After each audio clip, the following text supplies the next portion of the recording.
It's Charlie's World. 안녕하세요, 찰리 브라임입니다. 그저께 제가 이제 영상에서 뭐 알트 시장 상승할 것 같다 라고 말씀을 드리고 나서 그 다음에 이제 저녁 때 깊은 밤이 되기 전까지는 좀 약간 훈풍이 도는 것 같이 하다가 갑자기 비트바이넥스 뉴스가 나오면서 전체적인 시장이 또 패닉으로 또 돌아가서 제가 본의 아니게 제 방송을 보시고 이제 선의의 피해자가 만약에 생기셨다면 진심으로 사과를 드릴게요.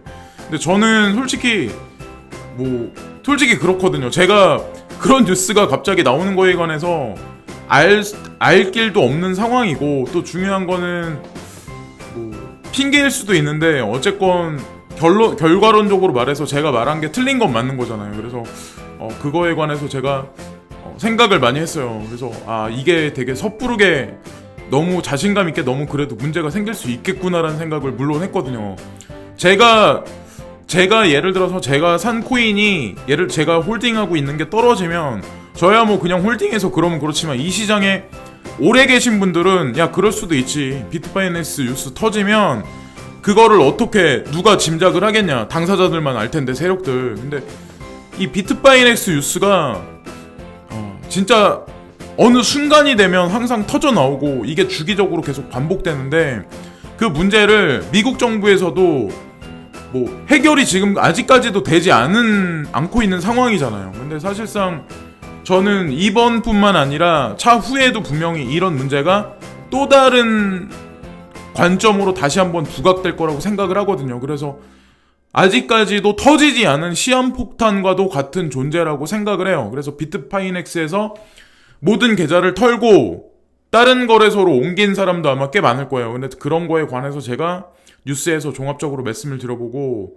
어떤 가격적인 관점에서는 저는 제가 개인적으로 바라보는 거는, 저도 마찬가지로 현금은 아주 조금 가지고 있어요. 근데 그거는 매수를 아직 하진 않았어요. 그 현금들은. 근데 보고 있다 만약에 진짜 많이 여기서 만약에 까진다면 그 마지막 현금은 넣긴 할 건데, 지금은 사실은 저는 개인적으로 홀딩하고 있거든요. 전체적인 퍼센티를 봤을 때 과반수 이상을 홀딩하고 있는 것도 많아요. 근데 저도 솔직히 말씀드리면 많이 까져 있는 상태예요. 그거를 이제 공개적으로 제가 말씀드리고, 저는 이제 지금 비트바이넥스 악재가 터지면서 다른 뉴스들도 줄줄이 비엔나 같이 악재 뉴스가 또 쏟아지더라고요. 그래서 그런 뉴스만 만약에 본다면 결국에는 차트적인 관점으로 접근했을 때 단기간엔 하방이고, 그 다음에 지금 나와 있는 화살표 같이 단기간 하방 곡선을 어느 정도 그려놓고 그 다음에 상방으로 강하게 치고 올라간다. 그래서 6,000불을 깨는 저항, 그러니까 어떤 그런 그림이 나오지 않을까라고 말하는 사람들이 상당히 많아요. 아마 대다수의 분들이 그렇게 말씀하시는 분들이 되게 많을 거예요. 왜냐면 만약에 지금 다시 한번 강조해서 말씀드리지만, 만약에 지금 선에서, 그러니까 한 이틀 전 선에서 그대로 만약에 5,800불을 넘고 6,000불을 넘어서 만약에 급행열차가 급하게 갔다면 진짜 우리가 두려워하는 4,100불대, 3,000불대까지 크나큰 조정이 올 수도 있는 구간인데, 저는 얘네들이 일부러 의도적으로 지금 이 구간을 만든다고 생각을 하거든요. 완충 지정도 만들고 여러 가지 것들을 본인들이 생각하는 어떤 그 시기가 있기 때문에 저는 지금 이 작업을 친다고 생각을 하거든요. 그래서 이 차트, 이거 같이 단기간에 걸쳐서는 이렇게 화살표가 밑으로, 그리고 조금 더 시간이 지나서는 5월달 초까지, 그러니까 이번 달은 어차피 거의 다 갔으니까 상방으로 강하게 올라가지 않을까라는 생각을 하는 거죠. 그래서 어쨌건 홀딩을 하고 있어요. 그리고 이거는 폴로니엑스인데,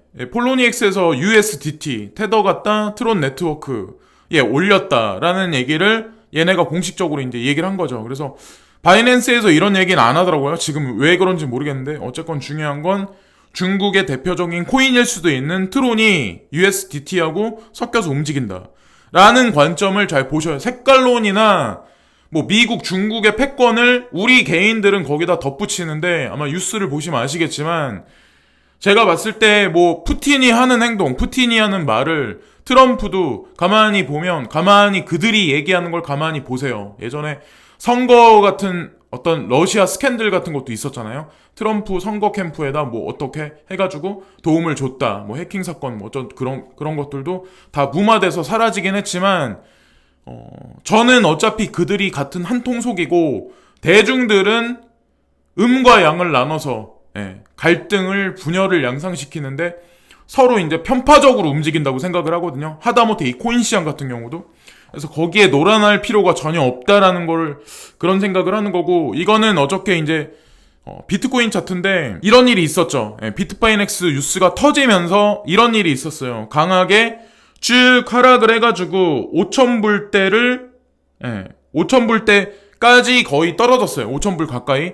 근데 중요한 거는 이게 다시 슬금슬금 올라가가지고 떨어진 어떤 그 하방 곡선에서 전체 어떤 시세 중간 지점 이상까지는 올라왔다. 중간 지점 이상까지 올라왔다는 얘기는 사실상 얘네들이 아직까지 추세선을 무너뜨렸다는 얘기는 아니거든요. 분명히. 근데 저도 다시 한번 강조해서 말씀드리지만 만약에 비트파이넥스 그 문제에 관해서 결론이 나는 게 미국 정부에서 만약에 경찰청에서 결론 내린 게 비트파이넥스를 걸고 넘어지면서 만약에 악재를 크게 터뜨리면 크나큰 하락이 있겠지만 만약에 그게 아니라면 그냥 슬금슬금 넘어가면서 지금 이런 상태 이 정도 지금 박스권 구간 있죠? 지금 이 정도 박스권 구간에서 그냥 횡보를 5월 초까지는 하지 않을까. 그 다음에 5월 초를 약간 지나가면서는 조금 슬금슬금 다시 올라가지 않을까라는 생각을 하는 거예요. 그래서 저도 지금 다시 말씀드리지만 개인적인 어떤 그 사견으로 말씀을 드리는 거지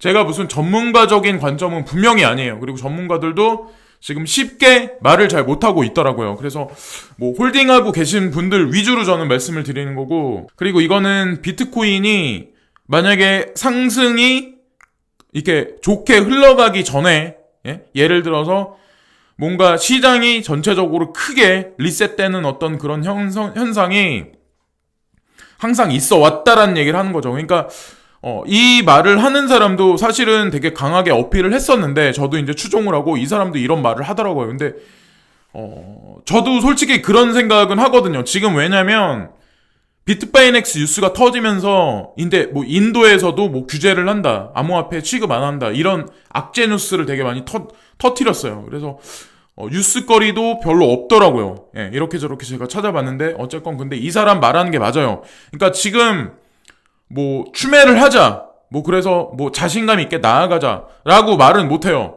근데 개인의 판단이에요. 그건 결국에는 뭐 수익도 개인이 가져가는 거잖아요.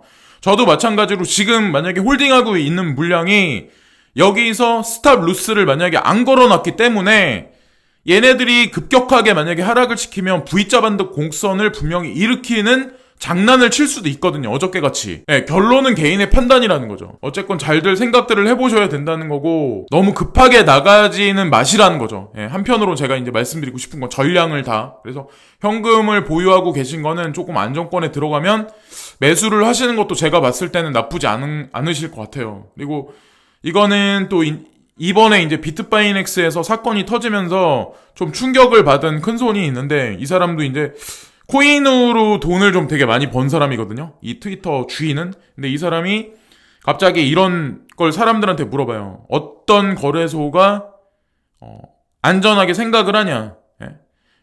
그런 얘기를 사람들한테 이제 물어보니까 바이낸스가 54%고 크라켄이 21% 그리고 비트스탬프가 14% 그리고 OKEX 후업이 외에 뭐 여러 거래소가 있잖아요. 그거는 11%예요. 그러니까 이거는 해외에 있는 차티스트, 트레이더들 위주로 이제 여론조사를 한 거죠. 그리고 2087명이 여기에 이제 대답을 한 거예요. 그래서 바이낸스가 사실 압도적이죠. 볼륨량도 다른 타 거래소 대비해서 3배 정도 높으니까 이런 결과가 나오는 거는 당연한 거고 그리고 테더 문제가 불거지는 비트파이넥스 그 문제 결론은 아직까지 나오지 않았기 때문에 그 문제 결론에 대해서 분명히 나오면 다시 한번 시장이 훈풍으로 전향해서 돌 거예요. 근데 그때가 되면 늦겠죠. 그래서 대응하실 분들은 미리미리 대응을 하시는 게 낫고 라고 생각을 하는 거죠. 그래서 안전지향을 하실 분들은 리스크를 안고 모험을 하는 거는 좀 비추고 저같이 이제 약간 똘끼 있게 막 돌진해가지고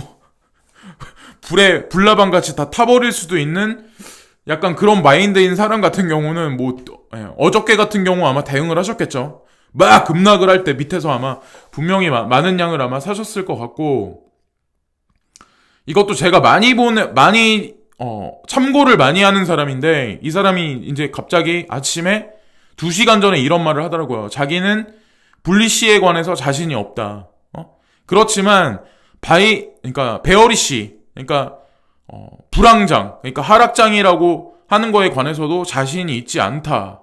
그래서 자기 자신은 지금 벌벌 떨고 있는데 시장이 좀 안정권으로 들어가기까지 자기는 기다릴 거다라는 얘기를 남겨요. 그래서 이 사람은 진짜로 차트를 되게 잘하고 순간 대응도 되게 잘하는 사람이거든요. 제가 봤을 때는. 근데 저 같은 피레미가 아니라, 근데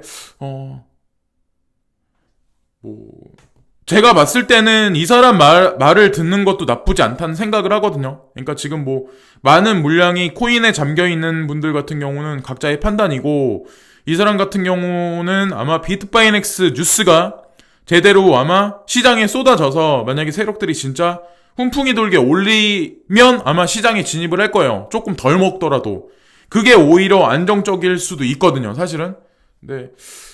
그렇고, 이거 같은 경우는 그냥 참고하시라는 의미에서 제가 이걸 보여드리는 거고, 이 자료가 나온 거는 폴로니엑스 리서치에서 이 자료가 나왔어요. 그러니까 서클에서 자료 조사를 한 거예요.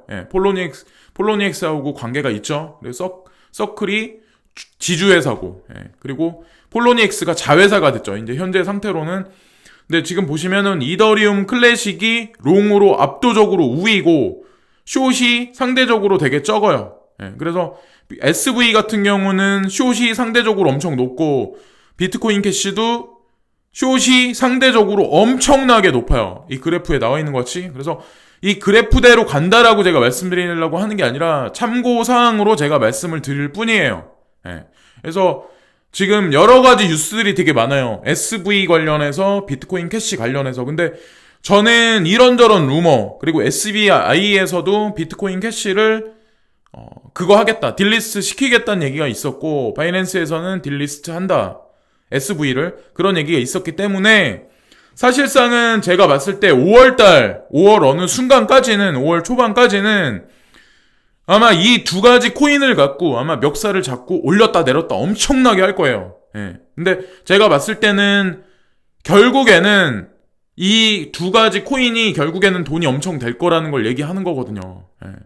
왜 여기서 얘네들이 조사를 대표적으로 이더리움 클래식하고 SV하고 비트코인 캐시를 왜 조사를 해서 대표적으로 여기 냈는지에 관해서도 생각을 해보셔야 돼요. 얘네가 다른 코인들 있는 거 조사한 거를 제가 일부러 안 보여드리는 게 아니라 딱 봤는데 이 세 가지만 대표적으로 딱 있더라고요. 만약에 관심이 있으신 분은 폴로니엑스 서클사가 운영하는 그 트윗이 있거든요. 거기 가면은 이 보고서가 있어요. 그래서 그거에 관해서 역발상으로 한번 생각들을 해보셔야 된다는 거죠. 그래서 만약에 시세가 진짜로 차티스트들이 말하는 비트코인 캐시가 급락하는 구간이 만약 온다면 한번 리스크를 안고 한번 모험 한번 걸어볼만 하긴 할 것 같아요. 근데 실질적으로 지금 숏 포지션이 이렇게 많기 때문에 참 무섭죠. 사실은 당신의 포트폴리오의 알트코인 비중이 얼마나 되냐라고 이제 물어봤는데 0%에서 19%가 28%고 나머지 중간에 있는 20에서 59%라고 말한 사람이 11%에서 14%, 그리고 60%에서 100%인 사람이 47%예요. 그러니까 거의 반수예요. 50%가. 그러니까 대다수의 우리 같은 개인 투자자들은 사실은 알트코인 비중이 상대적으로 엄청나게 높다는 걸 얘기하는 거죠, 사실은. 그래서 이번에 이 폭락 장세에서도 아마 리스크를 안고 지금 스트레스를 되게 많이 받으시고 그러실 분들이 되게 많으시겠지만 비트바이넥스 문제를 걸고 얘네들이 지금 갑자기 이런 식으로 나왔을 때는 분명히 뭔가 있는 거거든요. 그러니까 진짜 시장을 죽이려고 했었으면은 아마 2단, 3단으로 아마 찍어 눌렀을 거예요. 그러니까 비트바이넥스 터트리고 그 다음에 해킹 문제 터트리고 막 2단, 3단으로 찍어 눌렀을 텐데 이번에 지금 아직까지 이렇게 했고 이번 주말 전까지, 그러니까 내일이죠. 그러니까 내일이나 내일 모레만 제가 봤을 때는 만약에 잘 넘긴다면 아마 그냥 이 지금 사이드웨이 행보를 하거나 살짝 하방을 만약에 찍는다고 해도 아마 훈풍으로 돌아갈, 다시 한번 전반적인 상승이 강하게 나올 확률이 되게 높거든요. 거기서 이제 현금화하신 분들이 만약에 코인 개수나 아니면 코인을 못 잡을 확률도 되게 높거든요. 그래서 이번에 패닉장이 나오면 4,700불이나 아니면 하나로 따졌을 때 500만원대, 400만원대까지 떨어지겠다고 하셨던 분들이 분명히 있을 거예요. 아마 여러분들도 아마 기억하실 텐데, 그래서 그분들 말이 맞을 수도 있어요. 분명한 거는. 근데 지켜보자는 거죠. 예. 근데 저는 그렇게 많이 까지지는 않을 거란 생각을 하고 있는데, 물론 뭐 가봐야지 알겠죠. 그거는. 그리고 이거는 그거죠. 골드, 실버, 플래티늄 시세가 나와 있는데, 자, 1280불에서 강하게 올려서 지금 9불 정도가 상승을 해서 1286불, 그리고 은 가격은 15달러 20센트가 됐어요. 예, 그래서 이게 뭐 추세가 엄청나게 오를 거라고 제가 말씀드리는 게 아니에요. 제가 이걸 계속 보여드리는 이유는 일정한 얘네들이 만들어 놓는 박스권 장세가 분명히 있어요. 그 시세 안에서 계속해서 사람들한테 기대치를 계속 심어주면서 금이 안전자산이다 라고 골드벅들한테는 엄청나게 계속 얘기를 했었어요. 근데 중요한 거는 지금 현재 비트코인이나 아니면 뭐 이더리움 이런 게 ETF에 등장한다면 골드나 실버를 암호자산 지금에 관해서 추구하는 유튜버들도 있는데 그런 사람들도 금은을 사자라고 분명히 얘기를 했었죠. 근데 지금은 뭐라고 그분들이 말씀하실지 모르겠어요. 근데 저는 작년서부터 제가 금은은 아닌 것 같다라는 말씀을 분명히 드린 적이 있어요. 예, 찾아보시면은 저는 말 바꾸기 분명히 안 했다는 걸 아마 아실 거고, 어쨌든 그래서 이걸 보여드리는 거예요. 예, 지금 현재도 상태가 이렇다는 거를. 그래서 이번 뉴스는 어쨌건 그래서 그렇다는 걸 이제 아셔야 된다는 거고, 이거는 리플을 떠나야 할 시점인가, 리플 CTO, XRP 꾸준히 매각 중이다라는 뉴스가 이제 국내 뉴스에 드러나서 이게 어저께 뉴스구나. 이게 4월 26일자에 나왔는데 이 뉴스가 나오면서 아마 시세가 또 마찬가지로 엄청나게 폭락할 때 이 뉴스가 나왔을 거예요. 그러니까 저도 물론 가지고 있으면서 물려 있긴 한데 어떤 생각을 하냐면 제 포트폴리오 중에 과반수를 차지하진 않아요, 분명히. 근데 중요한 건 저도 리플을 살까 말까라는 생각을 되게 많이 했었는데 요즘에 들어서는 이런 뉴스가 나오면서 사람들이 욕하는 사람이 점점 많이 늘어나고 있잖아요. 그러니까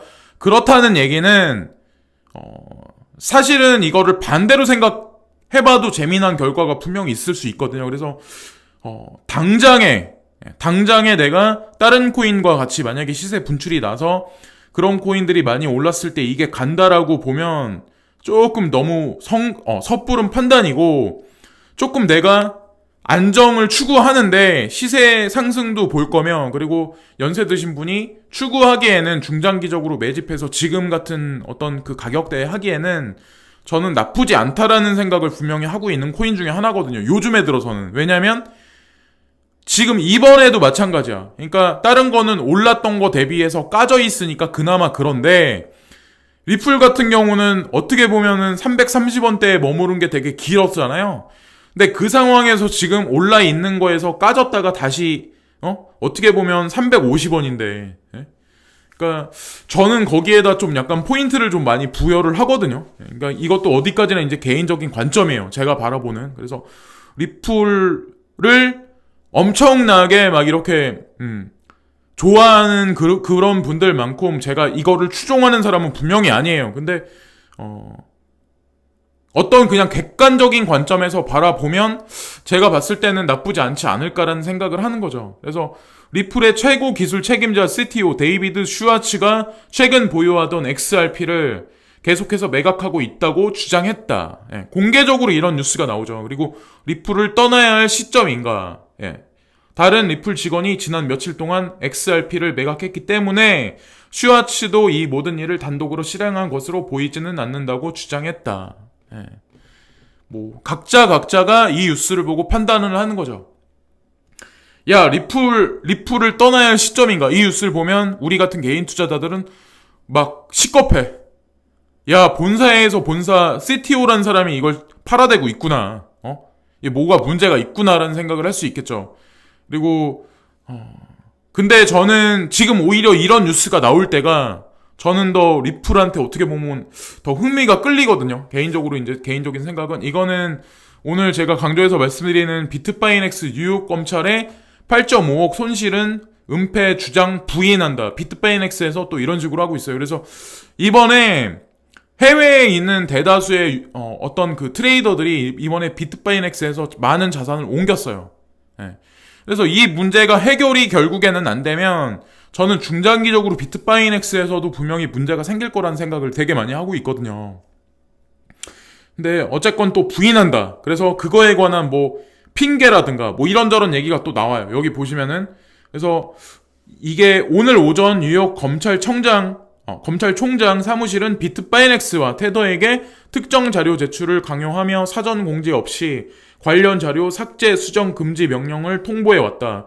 뉴욕 검찰총장실이 제기한 증거는 사실이 아니다. 그들이 주장하고 있는 파나마 크립토 캐피탈 코퍼레이션에서 발생했다는 8.5억 달러 손실은 현재 보호받고 있는 압류 자금이다. 우리는 이 압류 자금을 되찾아 오기 위해 노력하고 있다. 이 압류 자금이라고 말을 하는데 이거에 관한 근거가 어디 있을까요? 근데 미국 정부에서도 또 이거를 되게 경찰청에서도 되게 웃긴 게 끝까지 또 이거에 관해서 뉴스가 안 나와. 예. 그러니까 파헤치지 않는다는 얘기예요. 예. 그러니까 달러를 찍어내서 미국 정부에서 달러를 찍어내는 것도 사실 알고 보면 저는 이 관점하고 비슷하다고 보거든요. 예. 그러니까 뭐 예. 어쨌건 좋게 해결됐으면 좋겠고 예. 그냥 스리슬쩍 제가 봤을 땐 넘어갈 거라는 생각을 하고 이거는 인도 투자위원회가 현지 암호화폐 전면 금지 권고 이거는 27일 날 나온 뉴스예요. 이것도 인도가 암호화폐 시장에 중요한 게 뭐가 있냐라고 보실 분들 되게 많으시겠지만 인도라고 하면 제가 바라보는 관점은 2030년 정도가 되면 인도라는 나라가 전 세계 GDP, GNP의 2위 정도까지 올라간다고 보고 있는 나라예요. 예, 저는 이제 확신해서 제가 인도 첸나이에 6개월 정도 머물러 있으면서 다국적 기업에 근무했던 사람, 다국적 기업에 현재 근무하고 있는 사람들하고 얘기도 많이 해봤고 거기서 일반 서민들이 사는 시가지 아니면 거기서도 이런저런 어떤 뭐 왔다 갔다 하면서 여러 정황을 보고 사람들이 임금이 올라가거나 뭐 전체적인 정황을 봤을 때를 보고 저는 약간 2030년까지를 보고 말씀을 드리는 거거든요. 그러니까 그런 상황으로 봤을 때 인도라는 시장이 사실상 되게 중요하거든요. 여러 가지 관점에서 암호화폐 시장에서도 마찬가지고. 그래서 어쨌건 이 뉴스도 사실상 세력들이 어떻게 보면 악재로 던지는 뉴스인데 또 여기서 한 가지 또 간과하지 말아야 할 게 하나 있는데 이번 금지 제한과 관련한 공청회는 오는 7월 열릴 예정이다라는 뉴스가 나왔어요. 왜 7월이라고 여기서 얘기가 나왔는지 그게 우리 암호화폐 전반적인 시세하고 어떤 관련성이 있는지는 뭐라고 딱히 말씀을 못 드리겠어요. 근데 중요한 거는 6월달 초에 6월 9일인가 G20 회의가 있죠. 거기서 어떤 발언이 나오고 그리고 이 인도라는 나라도 가만히 보면 뉴스가 지금 정부에서 암호자산을 허가한다 안 한다 뉴스를 벌써 4번인가 반복한 걸로 알고 있어요. 그러니까 여러분들이 아마 기억을 하실 거예요. 예, 그 여러 가지 뉴스를 찾아보시면 아마 그렇게 나올 거예요. 그러니까 이 지금 암호자산 뉴스라는 게 가만히 이렇게 보면 이 뉴스 하나로 전체 시장을 그러니까 들었다 놨다 하는 경향이 되게 크다는 거죠. 그래서 뉴스도 그냥 보시되 어떻게 보면 전면적으로 100% 믿지 마시고 전반적인 사항을 뭉뚱그려서 고려해야 하시는 게 낫다는 거죠. 그리고 이것도 마찬가지예요. 디즈니가 암호화폐 거래소 소유회사 NXC 지분 참여 안 한다라고 또 나오죠. 그저께 제가 말씀드렸을 때는 디즈니가 참여한다라고 나왔었어요. 근데 또 이번에 안 한다고 나오죠. 그러니까 예전에 비트메인도 마찬가지예요. 소뱅에서 뭐 참여한다, 안 했다, 뭐 이런 얘기 나왔고 그때도 마찬가지로 텐센트에서 참여한다, 안 한다 그런 얘기가 2번에 걸쳐서 나왔었어요. 근데 결국에는 우리는 상관없다라는 얘기로 일단락되긴 했는데 제가 이런 뉴스 하나만 보고도 강조해서 말씀을 드리는 거예요. 계속해서 말 바꾸기를 계속하죠. 뉴스 하나로. 이 시장 자체를 계속해서 얘네들은 사람들한테 혼선을 주고 있는 거예요. 그래서 김정주 NXC 대표가 이달 초 디즈니를 방문해 NXC 지분 참여를 요청한 것과 관련해 디즈니 측은 이를 즉각 거절한 것으로 알려졌다 라고 여긴 또 나와요. 근데 여기서 이걸 또 보시면 NXC는 디즈니 외에도 중국의 거대 게임 업체인 텐센트, 한국의 인터넷 대기업 카카오를 포함한 몇몇 사모펀드들의 입찰도 진행 중이며 세계 최대 전자상거래 업체인 미국 아마존까지 여기 등장했어요. 매각 의향을 타진 중이라고 보도했다. 본입찰은 5월 15일이다. 예. 어쩌면 여기 거론되는 여러가지 지금 디즈니, 아마존, 그리고 텐센트, 카카오 이 회사들이 다 관련이 있을 수도 있어요. 나중에 5월 15일 날 이 결론은 나오겠죠. 근데 어쨌건 중요한 거는 우리가 뉴스를 바라볼 때 100% 너무 전면적으로 믿지 마시고, 그래서 제가 여러분들한테 말씀을 드릴 때 제가 말씀드리는 것도 100% 믿지 마시고 어느 정도 고려상 이 사람은 이렇게 생각을 하는 거예요. 왜냐면 저도 그저께 말씀드린 게 틀렸잖아요. 그러니까 비트파이넥스가 갑자기 무슨 악재가 터져서 그렇게 했다는 거는 어떻게 되면 핑계일 수도 있는 거고, 어쨌든 중요한 건 떨어졌잖아요. 제가 말씀드린 게. 근데 그렇게 생각을 하셔야 된다는 거죠. 그래서 어쨌건 저도 그날 저녁에 생각을 되게 많이 했어요. 죄책감 같은 것도 느꼈고 좀 한편으로는 되게 미안하더라고요. 왜냐면 제가 만나뵌 적도 없는 분들이긴 하지만 저를 믿으시고 그러셨던 분들이 괜히 추매하셨다가 손해를 보시면 얼마나 저를 많이 욕을 하시겠어요. 나중에 시세가 올라가더라도. 그러니까 단기적으로는 되게 많이 정신적, 물질적 피해를 보셨을 거 아니에요. 그래서 그거는 진짜 죄송하게 생각을 하죠. 진심으로 진짜. 빨리 시세 상승이 훈풍이 돌아서 여러분들이 크게 웃고 오늘 날씨같이 청명한 봄 하늘같이 이제 좀 있으면 여름이 되긴 하지만 어쨌건 다들 이제 기쁜 날이 왔으면 좋겠습니다. 그래서 이따가는 경제 뉴스가 되게 재미난 게 되게 많이 나왔더라고요. 그래서 그거를 제 개인적인 사견을 곁들여서 하나 만들어서 이따가 다시 한번 방송을 해볼게요. 그래서 오늘 즐거운 하루들 되시고요. 오늘 뚜렷한 뉴스, 재미난 뉴스, 훈풍이 돈다는 말씀은 분명히 드린 게 없어서 여러분들 마음이 아마 씁쓸하시긴 하시겠지만, 터널의 시작이 있으면 터널의 끝이 있고 해가 지면 또 해가 떠오르고 하니까 끝까지 버티자고. 지금까지 찰리 브라운이었고요. 항상 감사합니다. 구독과 좋아요 부탁드리고 오늘도 즐거운 하루 되세요. 감사합니다.